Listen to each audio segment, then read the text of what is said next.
요.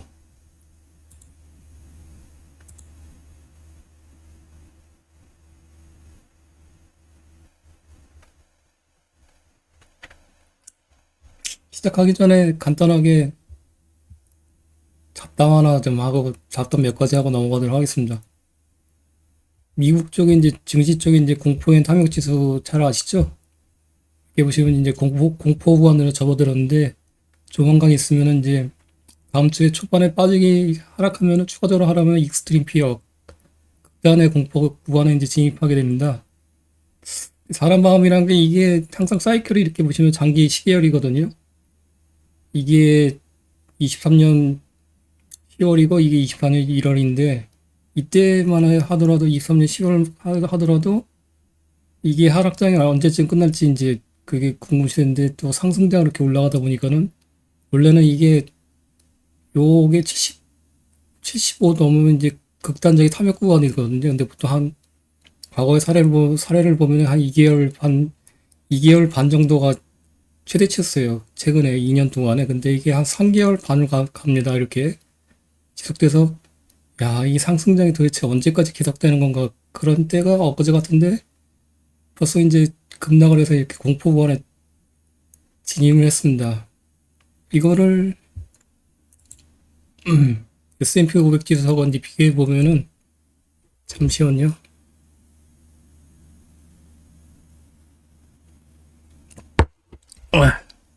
장기 시계열로 보면 22년 10월 달이 이때 대세 하락장의 클라이맥스였잖아요.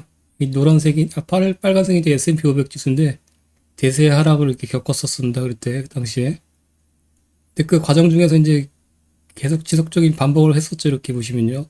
탐욕, 공포, 탐욕, 공포, 탐욕 이렇게 해서 증시는 항상 아무리 대세 하락장이라고 하더라도 중간중간에 극단적 공포거나 이러면은 항상 이게 반등이 나왔었습니다. 근데 상승장에서도 마찬가지인데 보시면 이렇게 상승장인 S&P 500인데 23년 1월 초, 1월 중순까지 이제 이렇게 지수 조정을 받고 1월 중순부터 이렇게 끝간데 없이 계속 4월 초까지 계속 상승했던 거죠. 이렇게 보시면요. 그래서 파란색이 이제 공포엔 탐욕 지수거든요. 보통 한 2개월 정도 이렇게 지속됐었는데 이례적으로 한 3개월 반 정도 이렇게 지속되다가 이제 결국에는 공포 이렇게 급락을 하게 됩니다. 최근에. 그래서 아까 텔레그램에다 간단하게 말씀드린 주식이란 이제 주식 투자라는 거는 간단하게 한마디로 요약하자면은 사람의 이제 투자 심리의 사이클을 반영한 것이다. 이렇게 말씀드릴 수 있을 것 같습니다. 그래서 뭐 이렇게 주가는 EPS 곱하기 퍼 뭐 그런 식으로 뭐 많잖아요. 이제 퍼, 배수, 멀티플, 실적, 내러티브 여러 가지 이제 복잡한 것들이 상당히 많이 개입된데 결론적으로 제가 간단하게 요약하자면은 투자 심리의 총합의 반영이라고 이제 말씀드리고 싶습니다. 이렇게 해서 이 투자 심리만 과욕이나 탐욕 이것들을 조심하고 공포권에서는 이것들을 견뎌낼 수만 있다면은 장기간 주식 투자하는 데 있어서 크게 문제점은 없다고 생각해요. 근데 항상 그래왔듯이 이렇게 과욕과 탐욕권에서는 욕심이 사람 마음을 눈을 멀게 하고 공포권에서는 공포가 또 사람 눈을 멀게 하는 이렇게 그런 것들이 계속 반복되는 것 같습니다. 그래서 지난주 이제 금요일 날 많이 급락했잖아요. 국내 증시도 그렇고 이제 장마감 후에 미국 증시도 이제 금일 새벽에 급락을 했는데 기술주들이 그런 것들을 보면 또 공포에 언제 이렇게 탐욕권에 반도체주들이 끝간데 없이 갈 것 같다는 그런 과욕에서 벗어나서 최근에 이제 급락 나왔다니까 뭐 투명성 나타나고 있는데 금요일부터 발생되고 있는데 언제 그랬냐는 듯이 또 공포로 이게 또 질리게 되는 또 구간이 진입을 하게 되고 있습니다. 그런데 항상 그래왔듯이 보시면 이 사이클은 반드시 반복될 수밖에 없습니다. 이렇게 보시면요. 급락이 나오면은 이렇게 공포 구간을 어느 정도 일정 기간에 지속하게 된다면 반드시 다시 사이클은 탐욕 구간으로 올라갈 수밖에 없어요. 이거는 불변의 진리입니다. 그렇기 때문에, 현재가 대세 상승장의 끝마무리라고는 판단하지 않고 있습니다. 왜냐면은 금리 인하가 아직도 남아있기 때문이죠. 그게 이제 금리 인하가 남아있다는 의미는 아직까지는 상승장이 계속적으로 지속적으로 일어날 수밖에 없다는 판단을 할 수밖에 없어요. 그건 지난번에 한번 말씀드렸지만은 금리 사이클이 있잖아요.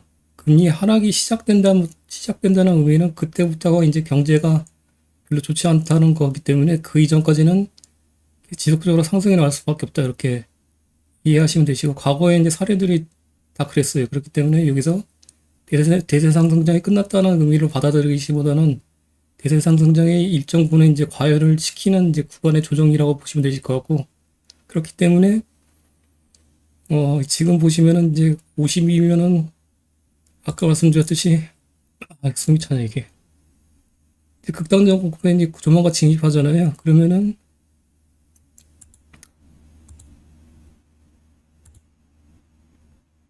조금만 버티시면은 한 1, 2주 정도 다시 이제 하락의 저점을 잡고 상승으로 터닝할 수 있는 그런 시간이 될 수 있으리라 생각합니다. 판단하고 그렇게 믿고 싶습니다. 그러니까 너무 걱정도 마시고요. 지금 이럴 때일수록 오히려 이런 기회일수록 24년도에 대비해서 저점 매수할 수 있는 아니면은 리밸런싱 할 수 있는 쪽 기업들을 이제 찾는 것이 중요하다고 생각합니다.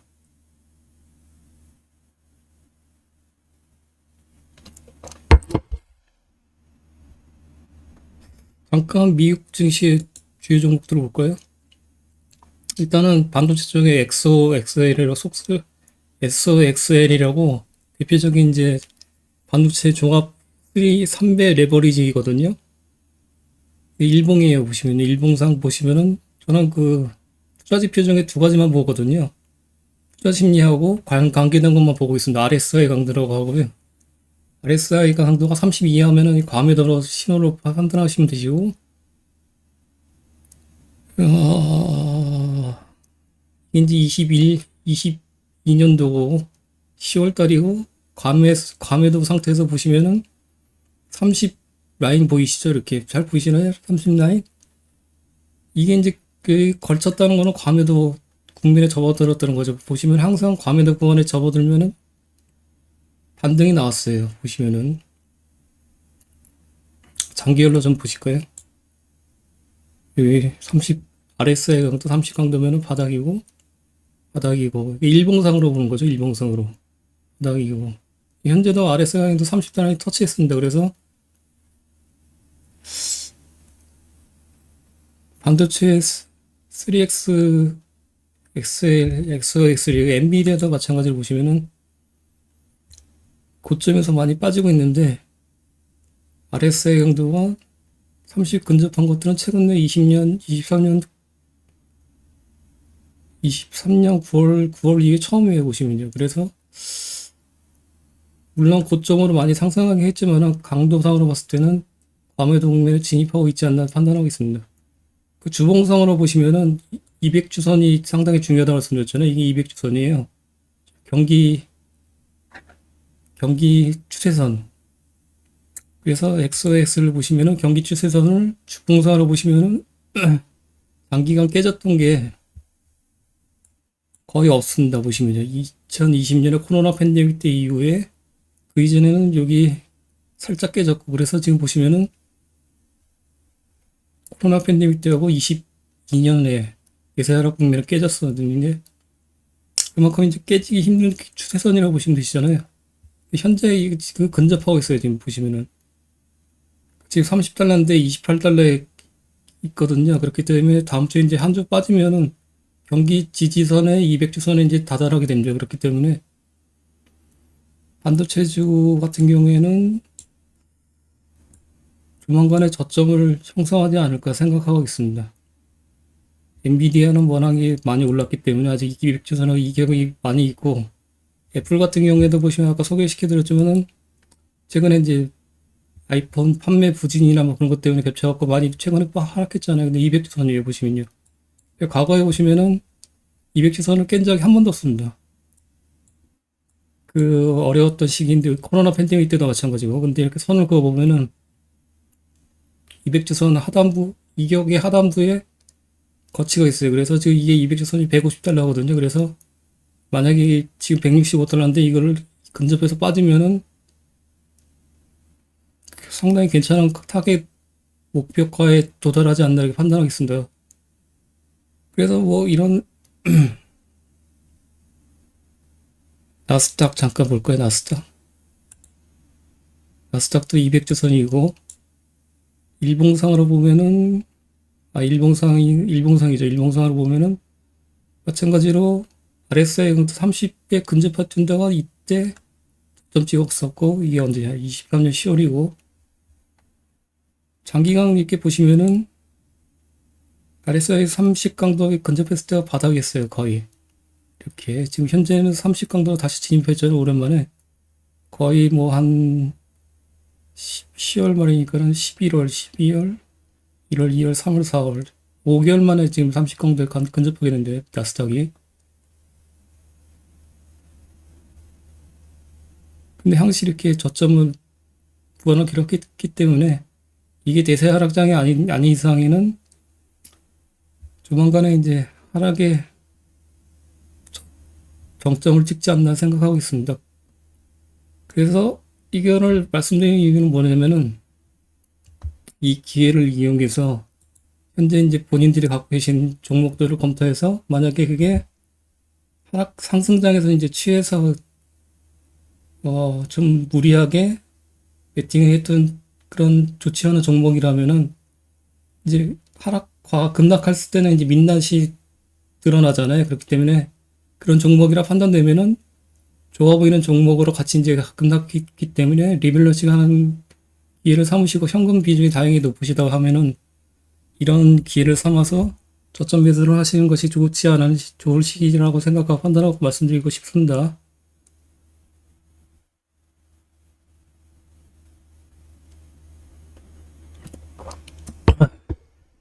물론 제 의견은 그냥 일개 개인의 뭐 투자 판단이고요.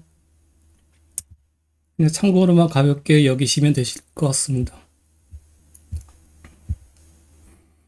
근데 저는 계속 원래는 이렇게 급락장이 나오면은 이것들을 이용해서 투자 공포 심리나 아니면은 뭐 미수 신용융자 현황들을 뭐 고객 엑스탁 대비 신용융자 잔고 비율이나 그런 것들 따져고 RSI 강도 따져갖고 당시 이제 뭐 했지 인버스 같은 걸 많이 했었거든요.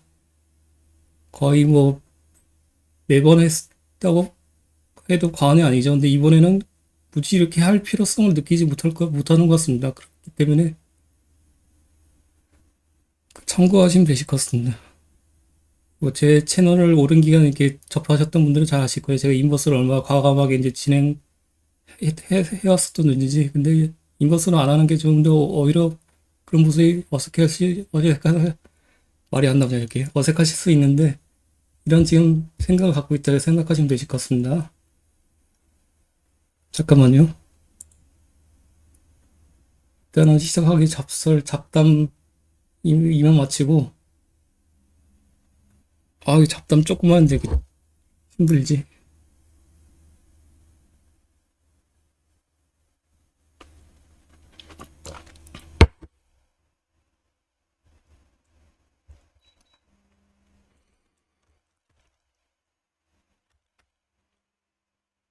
별로 근데 손실 안 보셨죠? 최근에 4월에 그렇게 뭐 많이 빠진 건 아니잖아요. 솔직하게 말씀드리면 어떠십니까? 손실이 많이 심하십니까?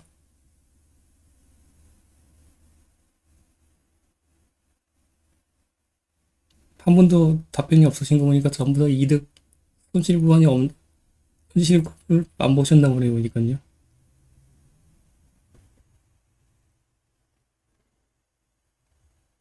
그럼 이거 잡담은 이제 그만두고 질문이 보니까 지난주에 한 번 올리셨는데 보니까 ALG 삼성전자의 매출 비중 어떻게 파악하느냐 이렇게 보셨는데 답변을 뭐 잘 해주셨는데 추가적으로 말씀드리면은 ALT에 IR 자리가 있습니다. 이렇게 보시면요.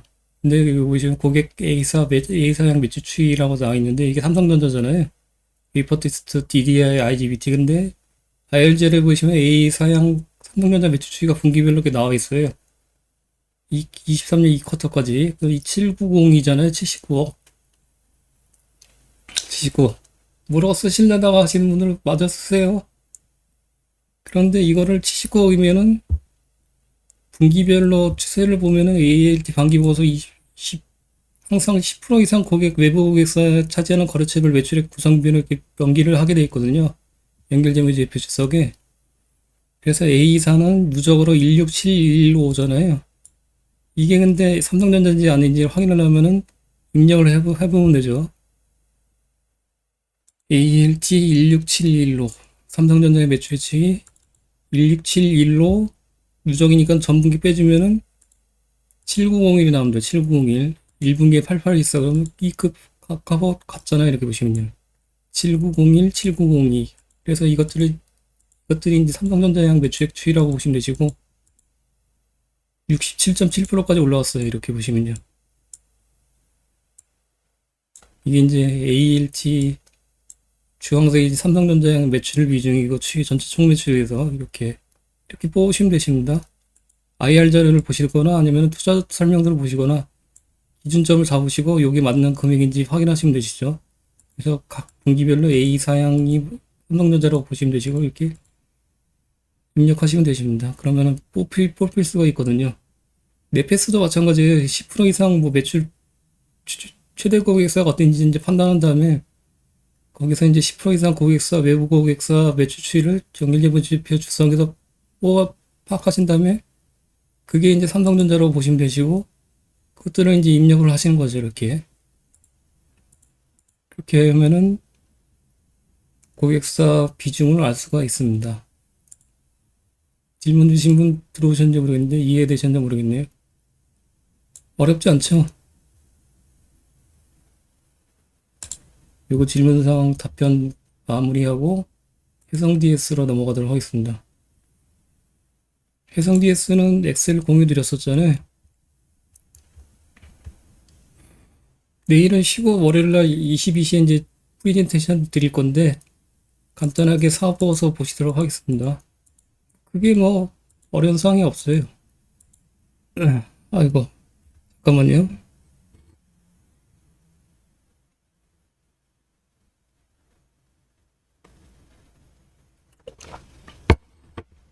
간단하게 이제 월요일날 이제 PPT로 설명드리겠지만 분석글들을 간단하게 설명드리면 해성 DS는 기판 기업인데 기판 중에서도 자동차 쪽에 전장 쪽에 이제 특화된 리드 프레임이 한 매출 비중이 60% 정도 되고 그다음에 DDR4나 DDR5 정도 그쪽 관련돼서 오사트 쪽으로 해서 매출 비중이 40% 정도 됩니다. 그런 기판 업체라고 보시면 되시고 주로 이제 전방 산업은 전장 그러니까 자동차 쪽이 있겠죠. 근데 최근에 자동차 쪽, 전기차 쪽이 이제 업황이 안 좋으니까는 그런 추세를 반영해서 매출액이 이제 계속적으로 하락했었고, 그리고 전기차 쪽에 이제 관련된 기판 업체들, 전기차 쪽에 있는 관련된 속한 업체들 같은 경우에는 지금 센티가 워낙에 안 좋잖아요. 그렇기 때문에 실질적으로 이렇게 매출도 많이 빠져 24년 1분기는 제가 추정한 거예요. 이렇게 써놓은 거고. 이거 오해 마십시오. 실제 발표된 거 아니에요. 엑셀에 나눠드렸는데 이건 제가 추정한 겁니다. 이렇게 추정해놔서 이렇게 터닝한다 이렇게 써놨는데 그렇게 될지 안 될지는 확실하게 모르겠습니다. 아직까지. 그래서 추세를 6기분기 연속 이렇게 빠지고 있습니다. 매출액이. 기판 업체는 국내에는 뭐 다들 아시다시피 대표적인 게 5군데 있잖아요. 5개. 대덕전자, 코리아서킷, 신텍, 해성DS, 이스페타시스. 이스페타시스는 엄밀하게 말씀드리면 메인 기판 쪽이고요. 엄밀하게 말하면 기판 업체는 이 4군데라고 보시면 되실 것 같습니다. 특징적인 거는 이제 월요일날 다시 설명드릴 건데 이익률 같은 경우에는 장기간 보시면은 해성DS가 매출액 추이나 이익률에서는 가장 독보적이라고 말씀드릴 수 있습니다. 그 내용들은 텔레그램 통해서 한번 공유를 드렸었고 OPM 추이를 보시면 되실 거고 월요일날 상세하게 설명드릴게요. 그리고 지금 매출 증가액도 보시면은 대덕전자가 가장 높은데 해상DS도 그에 못지않게 매출 증가이 나오고 있습니다. 그리고 기판 파워 추이를 보시면 노란색이 해상DS인데 현재 가장 저평가를 받고 있고 멀티플은 계략적으로 이제 말씀드리는 거고 EPS 추이도 보시면은 노란색이 해상DS거든요. 대부분이 이제 낮게 유지되고 있는데 심지어는 이게 마이너스 EPS로 보이는데 해상DS는 마이너스로 돌아선 적이 한 번도 없습니다. 8, 9, 10, 18, 6년부터 5개년 동안 6개년 동안이죠. 그래서 가장 체력도 좋고 그 다음에 이익률도 좋고 매출도 잘 나오는 그런 기업이라고 보시면 되실 것 같습니다. 기판 기업 중에. 근데 기판은 반도체 사이클이 보통 막바지에 이제 주가 상승률이 나올 수 있잖아요. 그만큼 이제 주가 상승률이 상당히 미미했던 그런 섹터의 기업이라고 보시면 되시고, 조만간에 이제 반도체 섹터에 이제 주가가 조정이 마무리되면은 조금 괜찮지 않을까 판단하고 이제 소개를 시켜드리려고 하겠습니다. 그리고 이제 실적이 24년 4월 말쯤에 발표되니까요. 1쿼터 실적이 이제 나오면은 만약에 예상대로 이게 터닝을 하게 되면은 주가 업사이드가 꽤 크지 않을까 생각하고 있습니다. 개인적으로는. 왜냐하면 주가 오른 게 없기 때문에 반도체 기업들 중에서 최근에 같이 빠지고 있잖아요. 또 오르지도 않았는데 그런 특성을 갖고 있다 보시면 되시고 사업보고서를 같이 보시도록 하겠습니다. 사업보고서는 뭐 간단해요. 일단은 최근에 특징적인 모습을 보시면은 해성디스 사업보고서 23년 4분기 사업보고서 보시면은 일단은 특징적인 것만 간단하게 보시도록 하시죠. 현금으로 비워보시면은 현금으로 3개년 동안 계속 플러스로 유지하고 왔고 투자활동 현금으로는 높은 캐펙스를 지속 유지하고 있습니다. 보시면요. 근데 유형자산 취득이 가장 많아요. 보시면은 취득이 그래서 엑셀 입력한 거를 보시면은 캐펙스나 현금으로 보시면은 분기별로 보시면은 이렇게 지속 높은 캐펙스를 유지하고 있는데 23년도에 역대 최대에 근접하는 캐펙스를 집행하고 있습니다. 이렇게 보시면요. 매출 실적이나 그런 것들은 계속 6개분기 빠지고 있는데 캐펙스 집행을 계속 높이고 있어요. 근데 그럼에도 불구하고 캐시플로우는 플러스를 계속 지속적으로 유지하고 있습니다. 연도별로 보시면은 프리캡시플로우나 OCF 영업활동 현금 흐름이 장기간 18년 이후에 마이너스로 빠진 적이 한 번도 없습니다. 캐펙스가 23년도에 역대 최대예요. 그럼에도 불구하고 OCF와 FCF는 플러스를 유지하고 있습니다. 그만큼 체력이 우수하다는 것을 반증하고 있고 영업이익과 FCF를 비교해보면 이렇게 해서 비록 23년도에 업황이 안 좋아서 매출이 빠졌지만은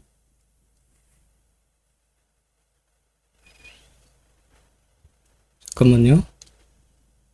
안 좋았지만은 현금 흐름이나 그런 것들 측면에 봤을 때는 그리고 캐펙스 집행으로 봤을 때는 성장을 위해서 한 단계 성장을 위해서 이렇게 웅크리고 있는 지금 모습을 느낌을 보실 수 있으실 것 같아 판단하고 있습니다. 성장주의 시그널을 판단하자 이렇게 초보 대면집회 설명했듯이 설명드렸었잖아요. 관련돼서 캐펙스 집행하고 그다음에 몇 가지 여건들을 말씀드렸잖아요. 종업원 수, 인원수 증가. 그래서 잠깐 인원수 증가를 보시면은 정리를 해놓은 게 있는데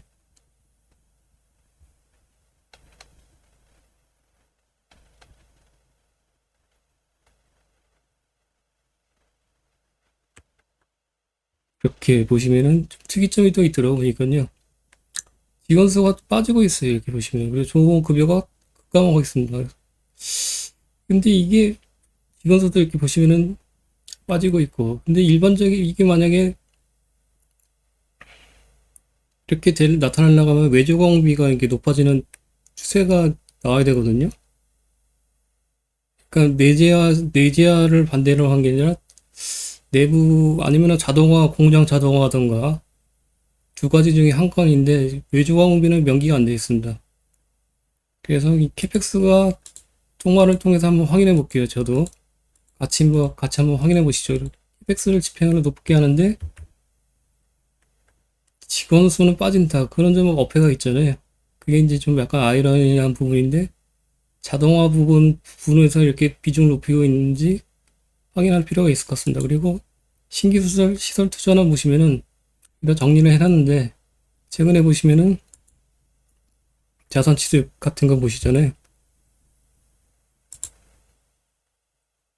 분기별로 이렇게 체크해 보시면은 시설 투자 공시들이 나와 있습니다. 여기 이렇게 보시면은 반도체 서브셋, 제조용 기계장치, 건축물 등 투자금액 3,185원, 자기 자본도의 108%, 상당히 높은 금액을 이렇게 투자하는 거잖아요. 종료일은 25년 10월 31일. 이런 캐펙스 집행 계획들이 현재 나타나고 있다고 보시면 되시고, 그래서 이렇게 정리를 해놨어요. 여기다 보시면 엑셀에다가 500억, 630억, 끝나는 날짜는 이거는 끝났어요. 벌써 22년 11월 달에 끝났고, 다 집행 완료되는 거고, 여기는 24년 올해 말에 끝나는 거고, 636억. 그리고 여기는 아까 3,100억. 23년 1월부터 시작해서 25년도 10월에 끝나는 걸로. 다 서브셋, 제조용 기계장치와 건축물 등이에요. 그래서 엄청난 투자를 지금 현재 집행하고 있다 보시면 되시죠.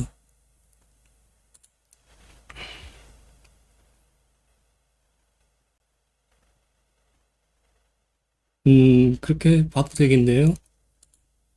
근데 종업원 수들이 감소 추세에 있으니까는 그것도 연계시켜서 봐야 될 것 같습니다. 종업원 수 감소되는 것보다는 절대 금액이 많이 빠지는 거 보니까는 그것도 뭐 이렇게 연계될 수 있겠네요.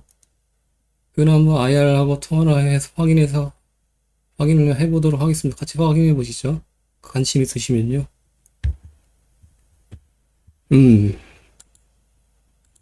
그리고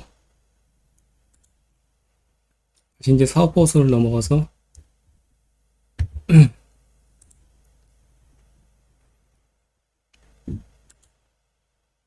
현재 현금 흐름이 좋다 보니까는 증권의 통한 자금주들이 전환사채 등이 반응이나 유상증들이 없겠죠.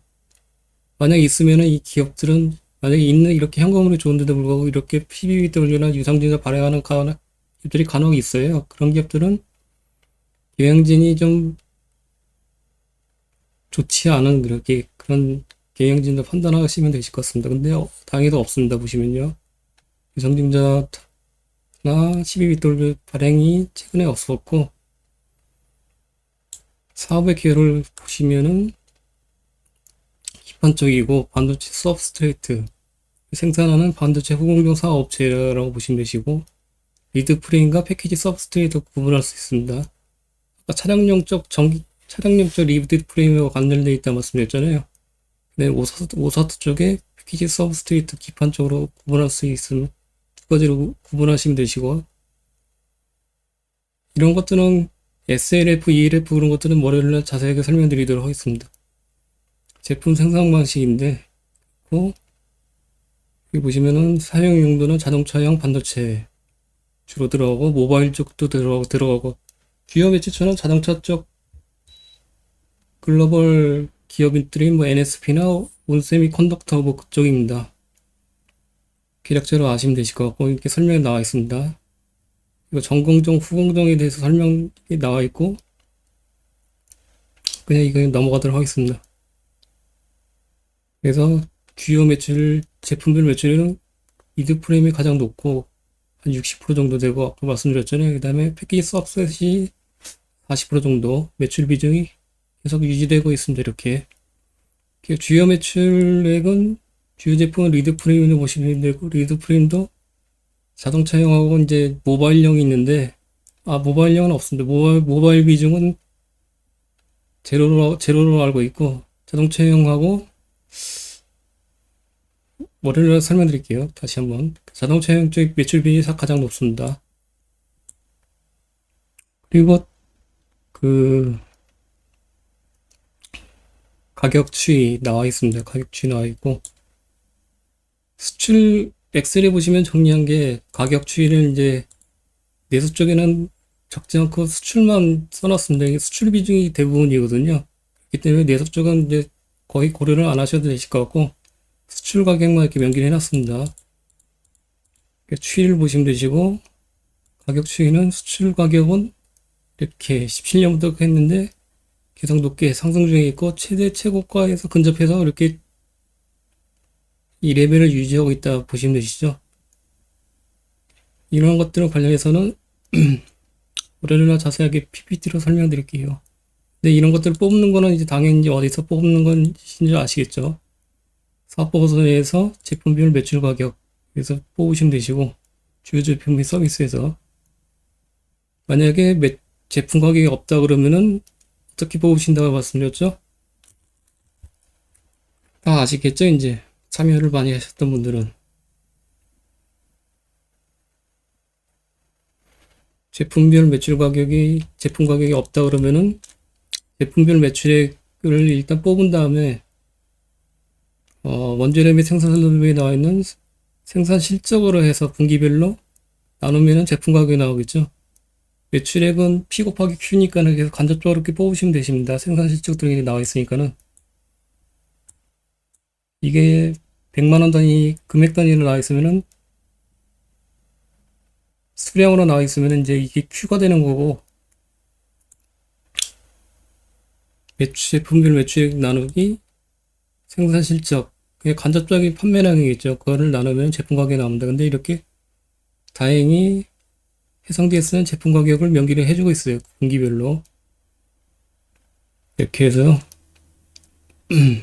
제품 가격을 입력하시면 제품 가격의 이제 분기별 추이를 파악하실 수 있으시고 원재료 및 생산 설비에 보시면은 이제 그 주요 매입액 비중을 보시면은 주요 원재료는 코퍼, 구리, 골드, CCL, 팔라디움, 최근에 이제 많이 이제 들썩들썩하고 있는 비철금속 쪽이잖아요. 구리 가격은 지금 최근 내 최고가를 경신하고 있고 골드도 사상 최고가를 경신하고 있고 CCL 이거는 뭐지? CCL이 이거는 뭔지 좀 파악이 안 되는데 제가 파악해서 말씀드리도록 하겠습니다. 팔라디움 근데 은도 최근에 이제 시세가 강세로 돌아서고 있잖아요. 근데 이 중에서 가장 비중 높은 게 보시면 구리 쪽입니다. 구리 쪽. 그래서 원재료를 파악하는 게 필요한 사유는 뭐냐면은 코스트 쪽이니까 PQ 시간점에서 매출 총익률과 연계가 될 수 있잖아요. 일단은 원재료 매입액이 이렇게 많은데 2260억 원 23년도에 그런데 연결재무제표 주석에 보시면은 비용의 성격별 분류를 체크해 보시면은 이게 이제 어떤 비용이 가장 높은 비중을 차지하고 있는지 파악이 가능합니다. 그래서 원재료 매입액이 저렇게 높은데 과연 얼마 정도 비중을 차지하고 있는지 판단하시려고 하면은 전체 총 비용이 비용의 성격별 공시 내용을 보시면은 이게 이제 매출 원가하고 판관비의 모든 합이거든요. 총합. 모든 비용의 총합인데 이제 단기경은 23년도에 그러면은 총합이 5,697억이잖아요. 그러면은 원재료 관련된 게 2,270억인데 가장 비중이 높습니다. 거의 한 절반 28, 26 절반 하나 40% 정도 되겠네요. 가장 높은 비중을 차지하고 있기 때문에 변동비역 기업이라고 보시면 성격의 기업이라고 보시면 되시고 원재료 비용이 해당 기업의 이익률을 가장 높게 좌우한다 이렇게 판단하시면 되십니다. 종업원금 8개 연도별로 보시면 급격하게 많이 빠졌네요. 보면요. 매출액 원래는 종업원금에는 고정비역 성격이잖아요. 그렇기 때문에 매출액 연계돼서 이렇게 급격하게 빠질 수 있는 성격이 아닙니다. 그렇기 때문에 이게 반드시 확인이 필요하고 이게 고정비역 성격, 자산상각비, 고정비용 성격, 변동비 성격은 원재료 비용. 원재료 비용은 당연히 매출액과 이제 연계되기 때문에 변동비용이기 때문에 매출액과 연계됐기 때문에 이렇게 매출액이 빠졌었잖아요. 그렇기 때문에 이게 연동돼서 빠지는 거는 이해되는데 이거는 좀 약간 이해가 좀 안 되는 부분이 있긴 합니다.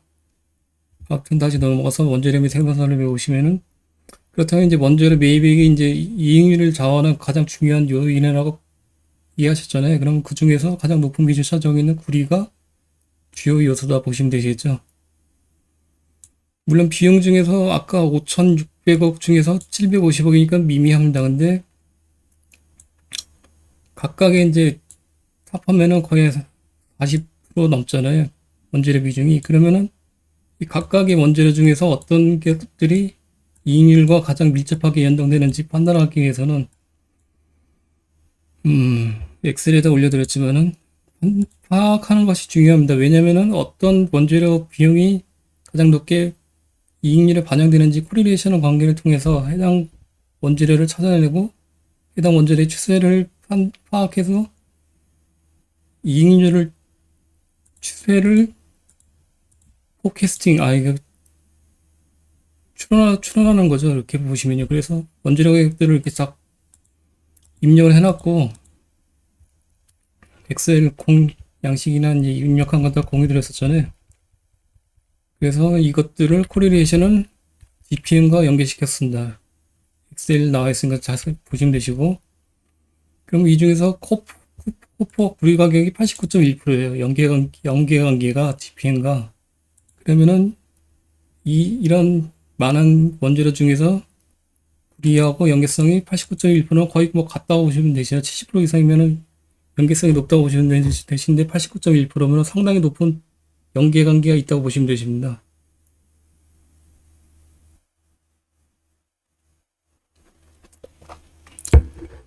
업황이 이 의미는 뭐냐면은 입하는 업체의 업황이 좋든 좋지 않든 원재료 구리 가격은 이 해당 해상 DS의 제품 가격에 반영이 된다 이렇게 보시면 되시죠. 그래서 장기 추세를 보시면은 이렇게 원재료 가격과 해상 DS의 GPM은 동행을 하고 있다. 만약에 원재료 가격이 상승하면 GPM도 상승하는 추세를 보이고 있고 그렇다면 좀 더 잘하게 정밀하게 보시면은 주요 제품 가격하고 이제 연계시키면은 81%도 이것도 꽤나 높은 수치잖아요. 그래서 업황이 좋든 좋지 않든 최근엔 리드 프레임 업황이 이렇게 좋지 않은데도 불구하고 고점을 유지하고 있잖아요. 이 주사위는 제 개인적인 판단했을 때는 구리 가격이 크게 이렇게 빠지지 않고 유지되고 있다고 판단하기 때문인데 근데 최근에 구리 가격이 급등하고 있잖아요. 그 의미는 어느 정도는 기판 가격에 리드 프레임 가격에 반영이 될 여지가 개연성이 있다 보시면 되실 것 같습니다. 근데 만약에 업황까지 좋아진다 고 보시면 Q 관점에서 Q까지 살아난다고 보시면은 그 추세가 좀 더 심화될 수 있겠죠. 그래서 지금 이제 매출액 캐스팅 하기 위해서는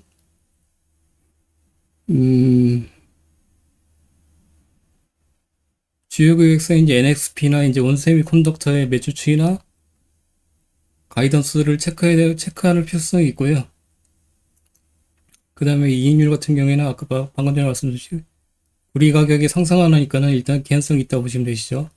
방 가격의 상승세가 개연성이 있다고 보시면 되시고 그런 것들을 추론하기 위해서는 이런 것들을 다 긁어내서 발췌해서 연계시키셔야 된다 말씀드리고 싶습니다. 그리고 생산 및 생산 설비 보시면은 설비 수량이 분기별로 이렇게 명기가 다 돼 있어요. 친절하게 캐펙스를 높게 유지하고 있다고 말씀드렸잖아요. 그래서 엑셀에다가는 지금 보시면은 설비 수량을 분기별로 다 이렇게 발췌해서 이렇게 입력을 해놨고 차트를 보시면은 설비 수량이 이렇게 파란색인데 역대 최대를 기록하고 있습니다. 그러나 캐펙스하고 연계시키면은 추세는 같이 가고 있다 보시면 되시고 가동률이 이제 표현 안 하는데 가동률은 아직까지 표현 안 했습니다. 당연히 낮겠죠. 매출액이 떨어지기 때문에. 그래서 이제 만약에 터닝하게 되면 가동률도 이제 추세를 체크해 보시는 것이 필요하실 것 같습니다.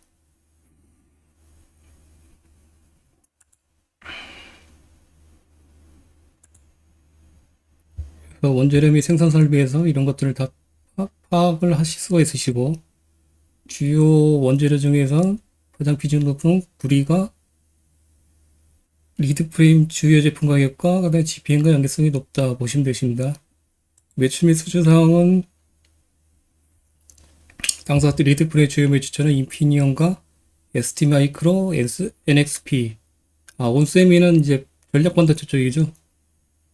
신규로 이제 추진하고 있는데 그쪽 주요 고객사 이거 아직까지 매출이 낮고 이 세 군데가 가장 높습니다. 보시면요. 최근에 리포트를 잠깐 하나 보실까요?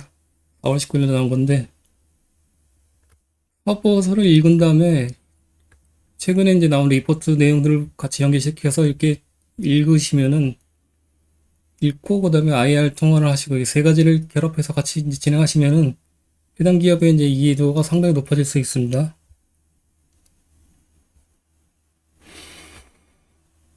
그래서 전장과 반도체 부분에 이제 이쪽이 전방 업황이라고 말씀드렸잖아요. 이게 전장 쪽과 반도체 부분에 변화오는 상당 부분이 상황인데 NXP하고 인피니언과 ST 마이크로 주요회사 이 내용도 개략적으로 한번 소개를 시켜드렸죠. 그래서 이거를 원본은 공유를 직접적으로 못 해드리고 그거는 좀 불가능하고 혜성 DS 선진장님 거기 보시면은 혜성 DS 검색하면은 이렇게 리포트 내용 나오거든요. 거기 참조하시길 바랍니다. 내용 요약은 간단하게 소개를 시켜드렸죠, 미리. 링크도 또 남겨놨으니까요. 그거 참고하시면 되십니다. 예전에는 리포트 원본 직접적으로 이렇게 올려드렸었는데, 그게 이제 하면 안 돼요. 여기 이제 그런 것도 있기 때문에, 저작권이 있기 때문에, 그래서 이거 내용만 보여드리고, 참고하시라고 말씀드립니다.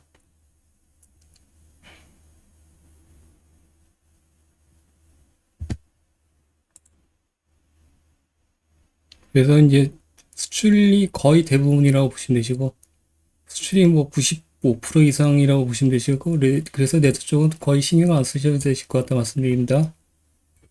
이렇게 보면은 또 최근에 환율이 많이 오르고 있잖아요.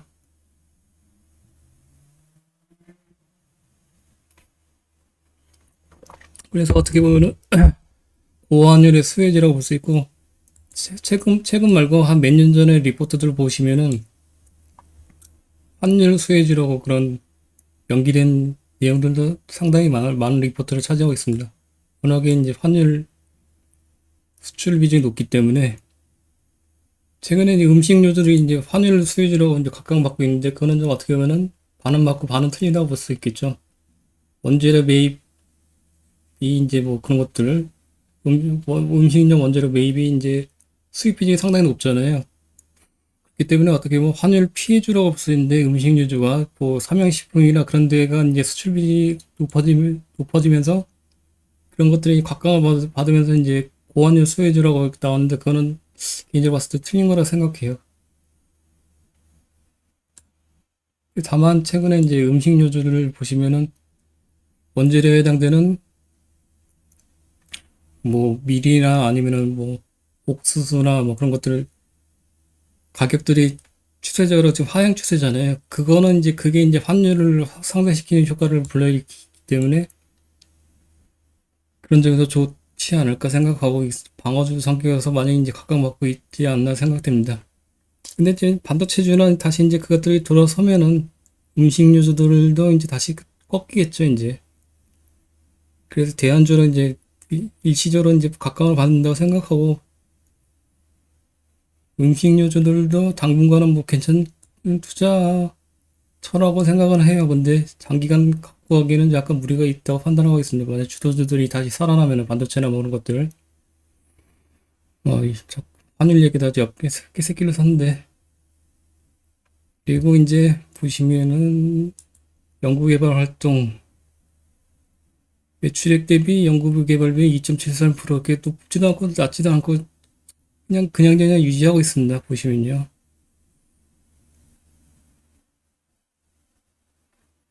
참고사항 보시면은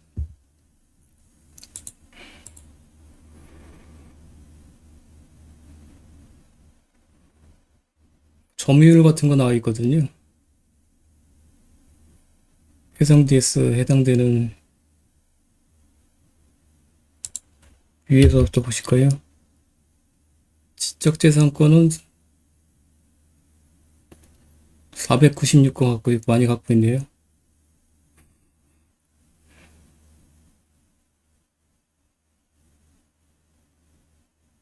성장성 이런 것들 한번 쭉 읽어보시고요. 자동차용 반도체 관련해서 여기 연관성이 높다고 말씀드렸잖아요. 그래서 이렇게 이런 것들이 나와 있습니다. PCB 시장 지역별 총재산 생산 이런 거 나와 있고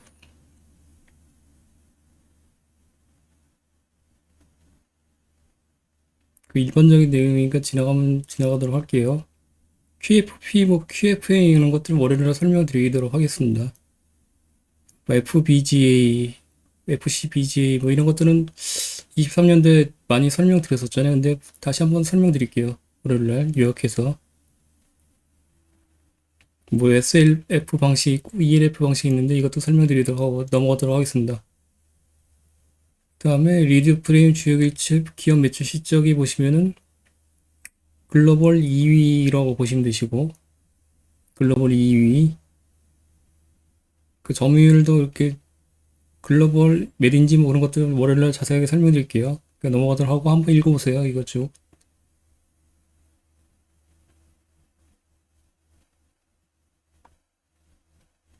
여기 보시면 되시고 주석에서 보실 게 해성산업에 이제 상장사가 있습니다. 코스닥 상장사가 주요 주주, 대주주라고 보시면 되시고 여기도 이제 꽤 우량한 기업이죠. 특히 이제 부동산 쪽으로 요 해당 기업의 자회사라고 보시면 되시고 자회사로 등재되어 있나? 34%가 관계회사가 있네요. 하여튼 모기업이라고 보시면 되시고 중소기업들은 이렇게 주군되어 있는데 중소기업들은 표기를 안 해놨습니다. 매출액이 이제 100억 정도 발생되고 여기가 이제 전력반도체 쪽과 연계된 데서 신사업을 추진하려고 추가적으로 이제 하고 있는데 이것도 월요일날 간단하게 설명드릴게요. 근데 매출액 포지션에 따지면 전체 매출액에서 크게 기여도가 높지는 않은 것 같습니다. 그렇기 때문에 설명을 드리겠지만은 크게 이렇게 동력원으로 생각지 않으셔도 되실 것 같습니다. 전력 반도체 쪽과 관계되어 있다 보시면 되시고 지난번에 한번 설명드렸을 때는 그거를 좀 강조드렸었는데 확인해 보니까는 매출 비중이 높지가 않아요. 그렇기 때문에 저기는 기존에 봤을 때 무시하셔도 되실 것 같습니다. 관건은 이제 리드 프레임 쪽이죠. 자동차 쪽으로.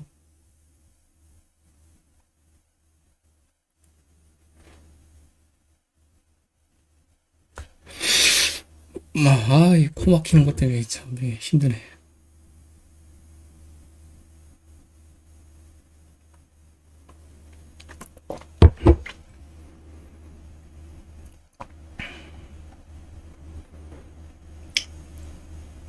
수출주니까 현금성 자산이 이제 보시면은 달러 쪽이 많고 달러 쪽이 975원이 되네요. 보니까요. 환율 상승으로 보시면 되시고 수요지로 보시면 되죠. 10% 상승 시에는 93억 정도 세전손익에 영향을 미치는 93억이면은 얼마지? 손익계산서 보시면은 1000억이니까는 세전손익으로 1000억에 90억이면 별로 얼마 안 되네. 환율 10% 상승해봤자 그게 크게 고환율 수혜지라고 보기도 어렵네요. 보니까요. 수출 비중이 높긴 하지만은 미미하잖아요. 1000억에 90억, 1000억에 90억? 10%네? 10%면 꽤 높죠. 1000억에 거의 100억 정도니까는 고환율 수혜지가 많네요. 맞죠? 10% 정도 좌우하니까는 내수 매출이 패키지 편중에서 내수 매출은 거의 미미하잖아요. 거의 5%도 안 되는데 5%도 안 되는 거 신경 쓰실 필요가 있으십니까?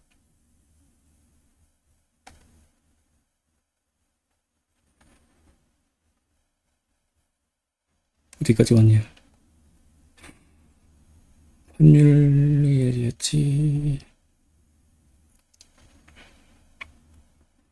여기서 보시면 되시고, 최근에 이제 환율 계속 오르고 있잖아요. 그래서 이런 이 영업이익의 측면에서도 아니면은 제품 가격들도 달러로 표기돼서 되잖아요. 그렇기 때문에 달러로 환산하면은 제품 가격도 많이 오르기 때문에 매출액에도 영향을 미칠 수 있겠죠. 최근에 이제.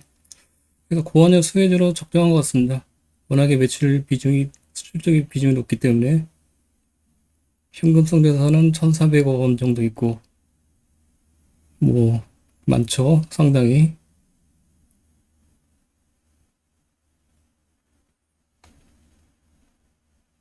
이런 것들은 뭐 다 부채비율은 낮고, 현금으로 좋으니까는 당연히 부채비율은 낮죠.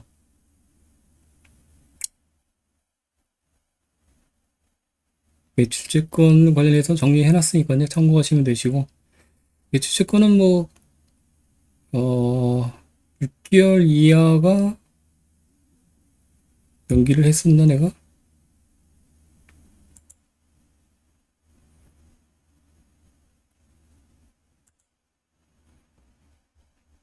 6개월 이하가 99.3%이기 때문에 이게 우수하다고 보시면 되시고, 대선 총각 설정률은 거의 뭐 1% 미만이니까는 임의하고, 매출채권 회전율은 박스권 유지하기 때문에 크게 문제가 없습니다. 문제는 뭐냐면은, 재고자산 쪽이에요. 그래서 IR 담당하고 딱 하나 질문하고 끊었는데, 재고자산이 감소 추세 중인가요? 확인했잖아요. 공유드려 그 감소 추세라고 확답 내용 받았는데, 회전율이 보시면은 계속 빠지고 있어요. 그래서 저점으로 계속 깨고 있어요. 이거 상당한 리스크잖아요. 보시면요. 그래서 재고자산 금액이 이게 지금 빠지는 게 중요합니다. 이렇게 보시면요. 그래서 회전율이 다시 이제 터닝하는 것이 중요하겠죠.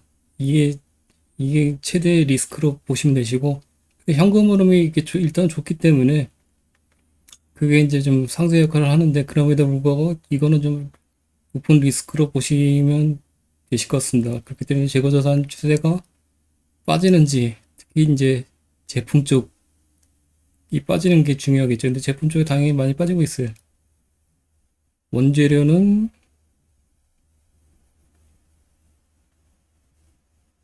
이렇게 지금 사용 맥은 계속 빠지고 있잖아요. 근데 다시 QQ로 터닝했어요. 보시면요. 원재료의 사용. 그래서 24년 1분기에는 사용액 증가되는지, 그다음에 제품 재고자산이 빠지고 있는지, 회전율이 터닝하는지, 그게 가장 관건일 것 같습니다. 그 시그널이 나오면은 상당히 긍정적이라고 판단할 수 있겠죠. 물론 매출액 추이가 이제 터닝하는 것이 가장 일차적으로 중요하고, 부가적으로는 저런 것들이 중요하다고 보시면 되실 것 같습니다.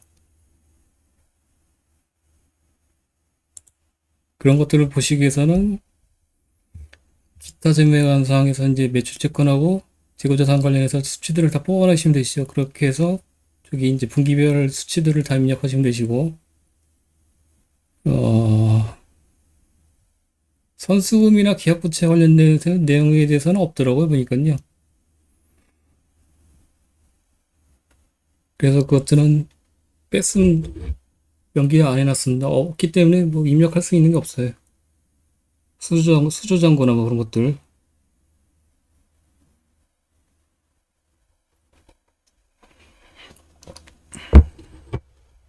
이거 보시면은 재고자산이 빠지고 있는데 평가손실 충당감이 계속 늘고 있잖아요. 이렇게 보시면요. 아직까지는 좀 미미한데, 이 의미 이제 재고자산 장기 체화라고 하잖아요. 그래서 오래 적체되고 있으면 이것들이 이제 부실화된다고요. 그렇기 때문에 이런 평가손실 충당감이 계속 높일 수밖에 없습니다. 그래서 이게 보시면 거의 더블로 올라왔잖아요. 그렇기 때문에 이건 안 좋은 모습이고, 재고자산 쪽으로 특히 이제 이 제품 쪽에 요구에 이제 많이 빠지는지 이제 체크를 하실 필요가 있겠죠.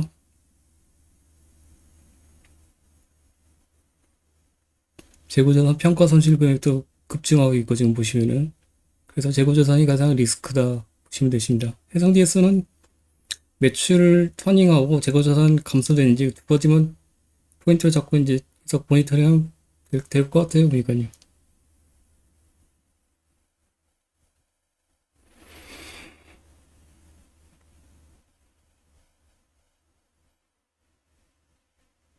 뭐 특별한 내용들 없고.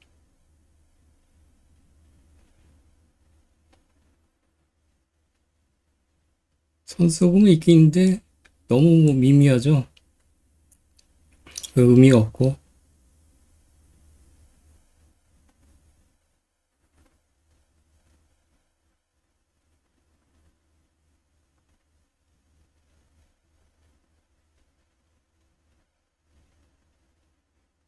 판관비는 총 매출, 총 비용 중에서 한 10% 정도 되기 때문에 그냥 뺐습니다. 이거 판관비는 뭐 크게 뭐 의미가 없다고 파악하는데 파악해서 의미가 없다고 생각해서 뺐습니다. 그리고 판관비는 잠깐만 추세가 어떤 거예요?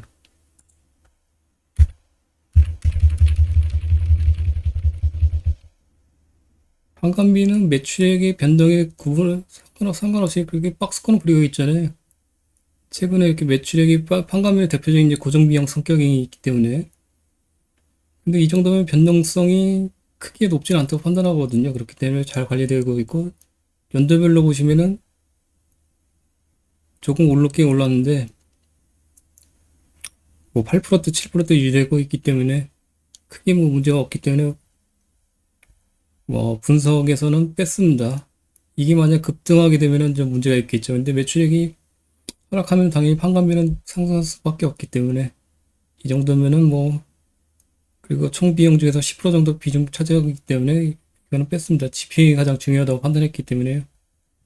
GPM 이게 터닝하느냐 안 터닝하지 않느냐 이게 관건이겠죠. 분기별로 보시면은 계속 빠지고 있어요. 이게 GPM이.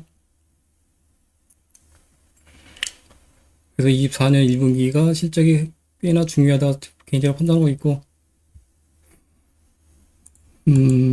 이렇게 나아졌으면 하는 희망으로 편입을 했습니다. 근데 지금 최근에 주가가 좀 많이 빠지고 있죠. 근데 뭐 주가가 뭐 주봉선으로 봤을 때는 거의 바닥권에 있기 때문에 하방은 그렇게 크게 뭐 뚫릴 거라고는 염려치는 않고 있습니다. 개인적으로. 물론 희망사항이죠. 이렇게 보시 비용의 상계부 공식 내용들을 보실 수가 있으시고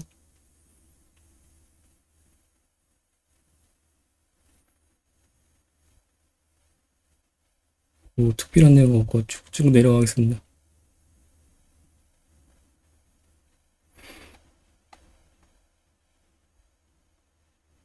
영업활동 현금으로의 자세한 세부 내용들이 이거 계속 플러스로 유지하고 있잖아요. 당연히 당기 순이익이 플러스니까는 플러스가 나올 확률이 높겠죠. 1950억 원 영업활동 CF 플러스 현금 유입인데 그 중에서 가장 높게 비중을 차지하고 있는 게 매출 채권의 감소, 재고자산의 감소 이게 중요하다고 말씀드렸잖아요. 그 다음에 감가상각비가 있네요. 이런 것들이 종합적으로 합산돼서 플러스로 유지시키고 있습니다. 그래서 영업활동 현금으로 측면에서도 세부 내용으로 봤을 때 내용은 나쁘진 않아요. 뭐 페이크성 뭐 그런 것 네페스 같은 경우에는 유형자산 처분 손실 비용이 플러스로 들어서서 플러스로 되는 페이크 현상을 보인다고 말씀드렸잖아요. 그런 것들은 안 좋은 거죠, 안 좋은 거. 이렇게 낮아야죠, 이렇게. 이런 것들은. 근데 이게 막 엄청나게 높아서 플러스로 돌아선 것처럼 보이는데 순이익은 적자인데 그런 것들은 영업활동 현금으로의 비록 플러스로 터닝했어도 내용을 보면은 페이크라고 판단하시면 되시겠죠. 그렇기 때문에 이 내역들은 항상 상세하게 보시는 게 필요하실 것 같습니다. 특히 이제 순이익이 적자 기업들 같은 경우에는 만약에 근데 순이익이 적자 기업이라도 저런 것들이 이제 감가상각비나 그런 것들 때문이 아니라 뭐 매출채권이나 재고자산이나 뭐 그런 것들 조합해서 플러스로 돌아선 거라면은 그런 것들도 의미가 있다 판단해요.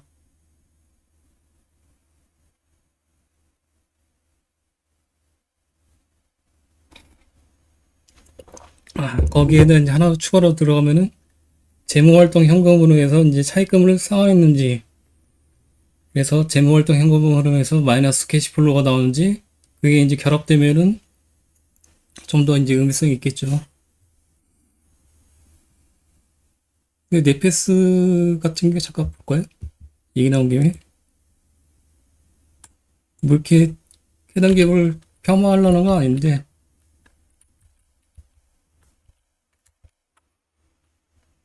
일단은 네페스 라이어라고 이제 비상장 기업인데 잠깐 보시죠. 여기가 핵심이잖아요. F5, PLP하고 뭐 그런 것들. 외주 받는 것들, 퀄컴하고 뭐 연계됐고 뭐 그러잖아요. 매출액이 23년대 급감했고, 보시면요. 매출액이 아니구나, 이거는. 자산이 자산. 현금성 자산이 지금 보시면은 한 70억 정도 있네요.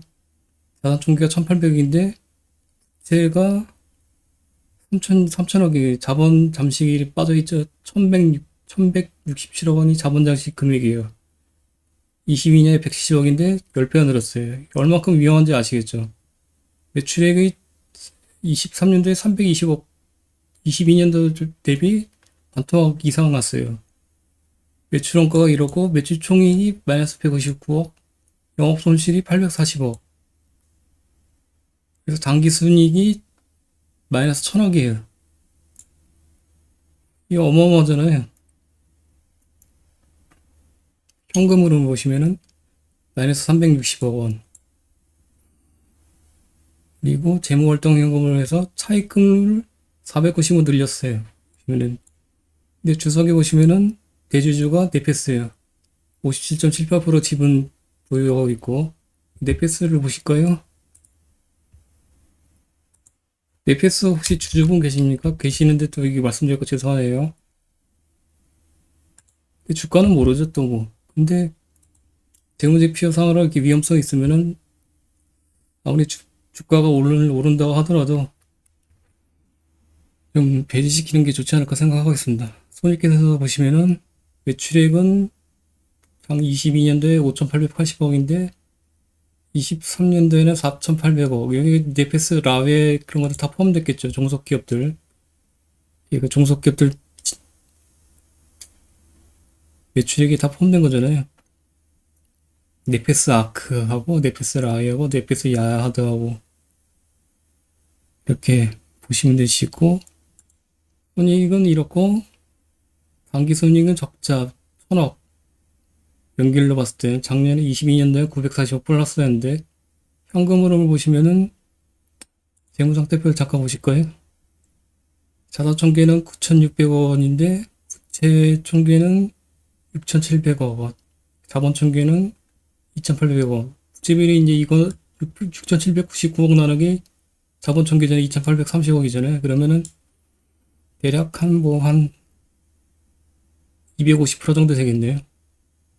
자산 중에서 이럴 경우에는 계약자산을 또 유의미하게 보셔야 되죠. 계약자산이 혹시 있나? 매수채권 및 기타 유동채권. 잠깐만요. 자산이 9,600억인데 매수채권이 610억 원이면 그렇게 높지는 않네요. 다행히.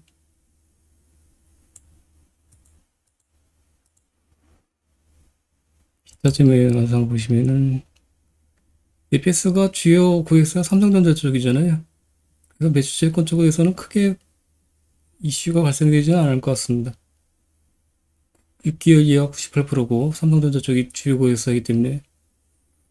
근데 문제는 재고자산이겠죠. 재고자산.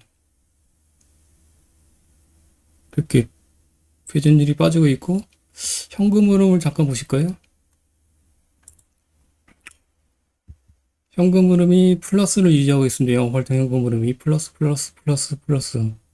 과연 근데 이게 진짜 좋은 건가? 단기순이익은 적자인데 1000억인데 플러스가 났어요. 이게 좋은 건가요? 감가상각비가 플러스 1,500원. 일단 1차선을 페이크라고 보시면 되시고, 유형자산 손상차선 886원. 이자 비용이 247원. 이게 플러스로 돌아서서 이렇게 반영이 되는 건데, 그래서 영업활동 현금을 흐름에서 플러스로 돌아섰다고 하더라도 분기별로 봤을 때 이거는 페이크 사인으로 보시면 되시고, 좋게 보시면 안 되실 것 같습니다.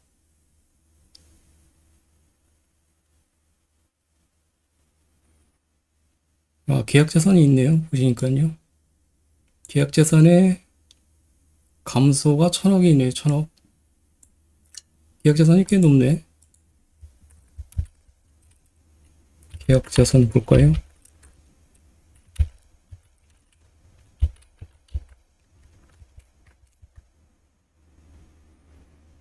천억이 감소했다는데 40억밖에 안 되네. 이게 뭐지?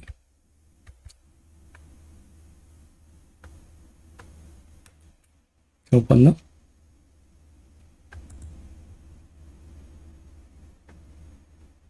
100억이구나, 100억. 제가 단위를 잘못 이해했습니다. 100억이네요.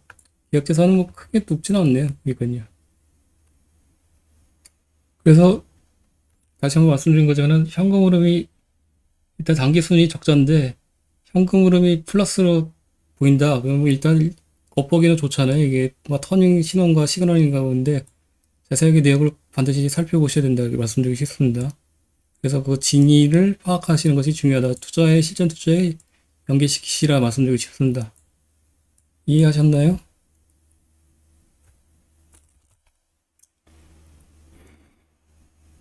뭐 11시 9분이네. 그럼 내 패스로 넘어갔는데 이해가 안 되시나? 1시간 넘으니까 집중도가 떨어지시죠?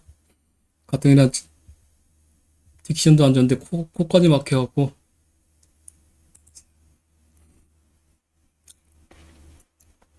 설명이 좀 약간 좀 안 좋기 때문에 이해합니다.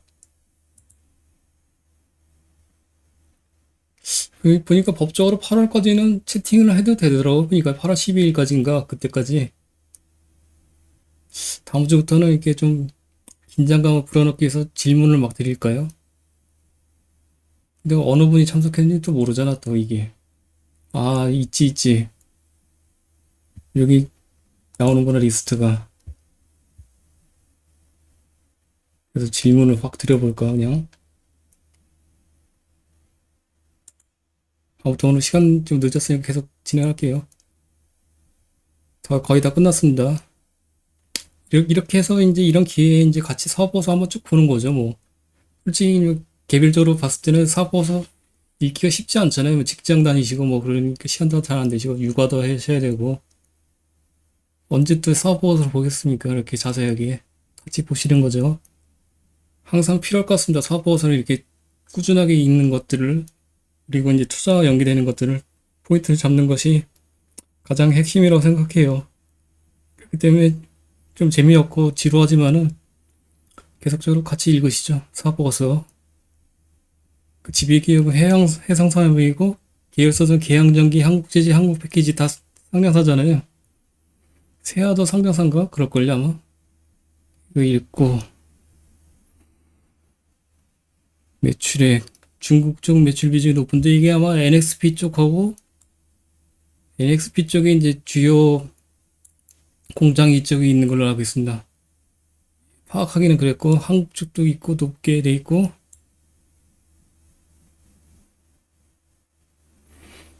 이렇게 매출 비중 지역별 매출 비중이 있네. 근데 이거는 정리는 안 했습니다. 주요 고객사 이렇게 나와 있고 16.41% 이게 인피니언지 NXP인지는 NXP 같은데 이거 다시 한번 제가 확인해 보겠습니다. 이거는 주요 고객사 다음 주에 월요일 날 그래서 주요 고객사가 어딘지 확인해 보고 근데 크게 의미가 있죠. 그래도 어느 주요 고객사가 저는 일단은 NXP로 판단하고 NXP하고 이제 연계성을 찾아서 이렇게 엑셀을 시켜놨습니다. NXPI 차트하고 NXPI 매출액과 이것들은 미국 증시 에드가 시스템이라고 해서 사업보고서 보실 수 있는데 온라인 시스템이 있거든요. 전자공 시스템. 거기서 다 주소 갖고 이렇게 입력하시면 되십니다. 그래서 국내 기업 같은 경우에는 이제 해외 매출처가 주요 고객사의 경우에는 미국 쪽의 사업보고서를 어느 정도는 읽고 발제해서 이렇게 같이 실적을 비교하는 것이 중요하다고 생각합니다. 당위성이 있고요. 그래서 NXP하고 비교 차트를 매출액 추론하기 위해서 이렇게 올려놨고요. 참조하시기 바랍니다. 맨 밑에 있죠.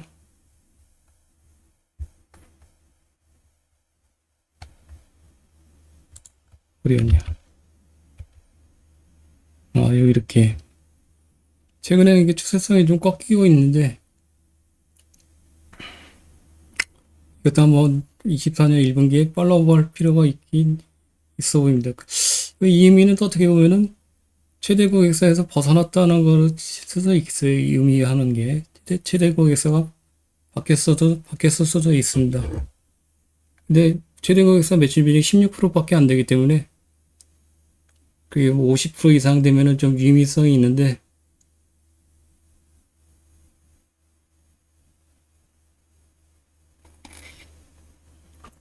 그게 좀 아쉽긴 하죠.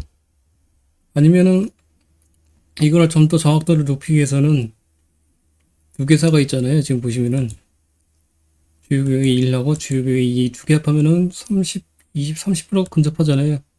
이쪽이 이 주요교육에서 2번을 찾아내서 여기 매출 추이를 같이 또 비교하는 거죠. 근데 아까 사업의 내용에 보시면 기타 참고사항에 보시면은 인피니언하고 그다음에 ST마이크로하고 NXP 3개사가 명기돼 있잖아요. 그러니까 3개사 그냥 매출액 다 뽑아내갖고 추이를 체크해보면 될 것 같습니다. 그래서 그 합산 매출액 추이하고 해성 DS 리드 프레임 쪽하고 매출액 추이하고 이렇게 비교해보면은 어느 정도 추론이 나오겠네요. 그건 한번 해본 다음에 공유를 드리도록 하겠습니다.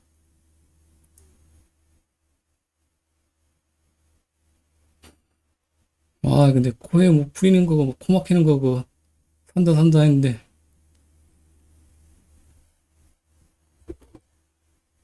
아무튼 뭐 이렇게 했고, 내일은 공지 드렸듯이 내일은 쉬고요. 가족 행사가 있기 때문에 월요일날 22시에 종합적으로 설명회를 시행하도록 할게요. 그때 뵙도록 하겠습니다. 질문사항 있으십니까, 오늘?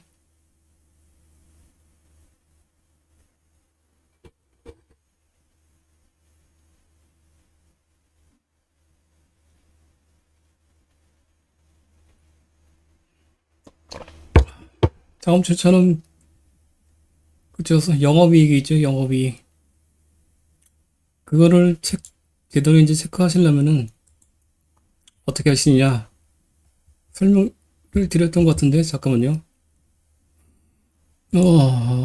어떻게 파악하시면 되시냐. 하나오션 볼까요, 하나오션?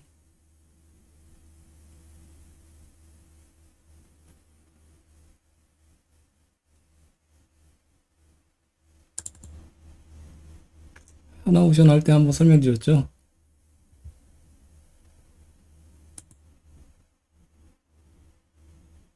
이게 안 떠지냐, 이게. 이거 하나오션 이거 그리고 엑셀 공유드렸잖아요. 이거 일일이 따갖고 한 거예요, 제가. 허리 부러지면서 죽는 줄 알았습니다. 근데 최근에 보니까는 버틀러라고 있잖아요.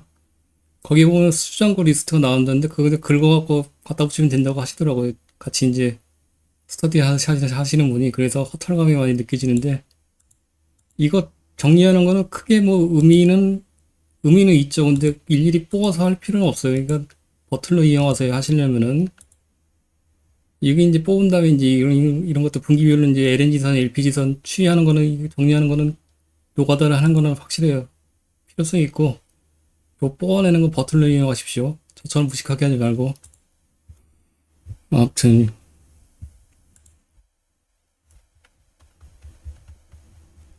최근에 조선사들 주가 좋더라고요, 보니까.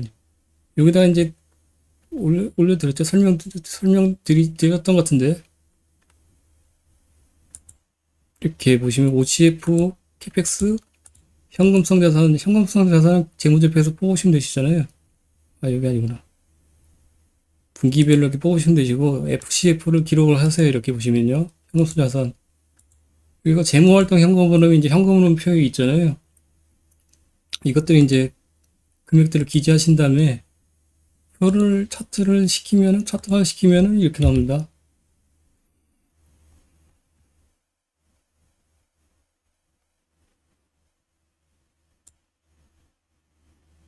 어디 갔냐.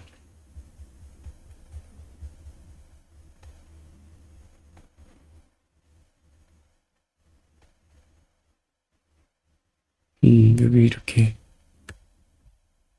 연도별로 이렇게 보시면은, 여기서 파악이 되시지 않나요? FCF가 파란색이고, 뭐 영업이익이나 이제 그런 것들, 관건은 이제 현금 흐름이 양호한데 자금 추처 영업이익과 차입금이니까 그 두 가지 구분하시는 게 필요하시잖아요. 그러니까 FCF가 플러스로 한 거는 OCF의 페이크성 뭐 그런 것들 성격을 떠나서 일단은 영업 활동 측면에서 일단은 양호하게 들어왔다고 일단은 판단하시면 되시고, 그거를 뒷받침하는 거는 재무활동 현금이라고 말씀드렸잖아요. 그 현금성 자산하고. 그래서 이런 것들을 이렇게 보시면 되세요, 같이. 여기다 하나 추가를 시키면은 재무활동 현금으로 하나 추가시키는 게 더 필요하겠네요. 재무활동 현금으로 통해서 과연 현금을 유입시켰는지 안 유입시켰는지. 그게 관건이죠.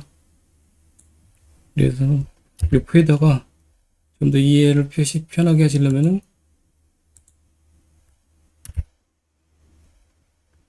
요거 하나 이렇게 표시하시면 되시죠. 재무활동 현금으로.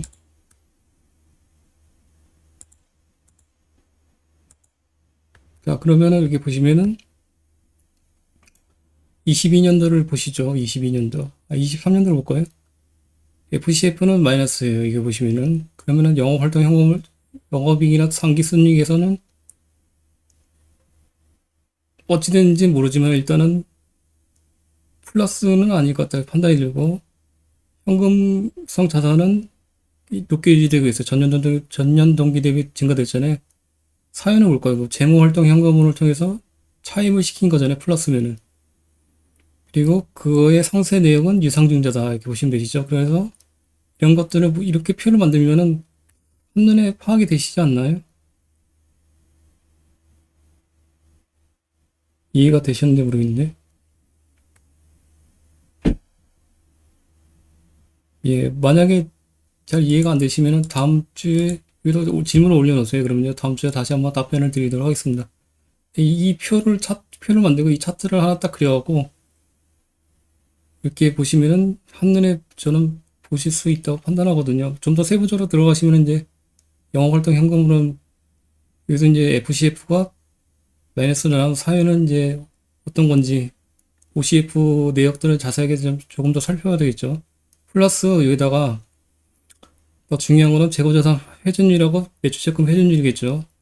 거기 플러스 매출채권 잔액 연령 현황, 그렇게 플러스 시켜서 같이 종합적으로 판단하면은 이게 진짜인지 페이크인지 좀 더 이렇게 좀 신뢰성을 확보를 할 수가 있다고 판단하고 있습니다.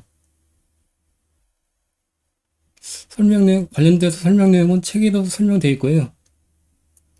그리고 1월부터 3월까지 했던 그 영상 남겨놓은 거 있잖아요. 재무제표 설명회. 거기에 남겨져 있으니까 한번 참고하시기 바랍니다.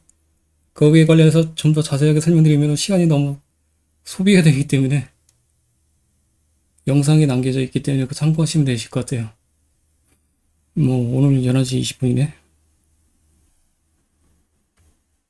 뭐 추가적으로 다른 질문사항 있으십니까?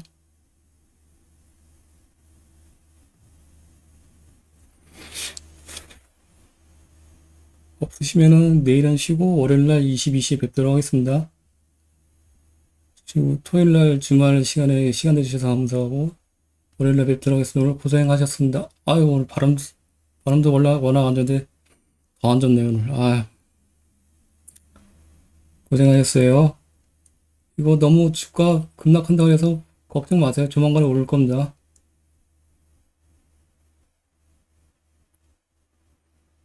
편안하게 쉬십시오. 저도 그러려고 노력하고 있습니다. 마음은 그렇지만. 이렇게 스스로 얘기해주면 이제 그렇게 되더라고, 그러니까요. 그렇게 믿읍시다, 같이. 1, 2주만 참읍시다. 예.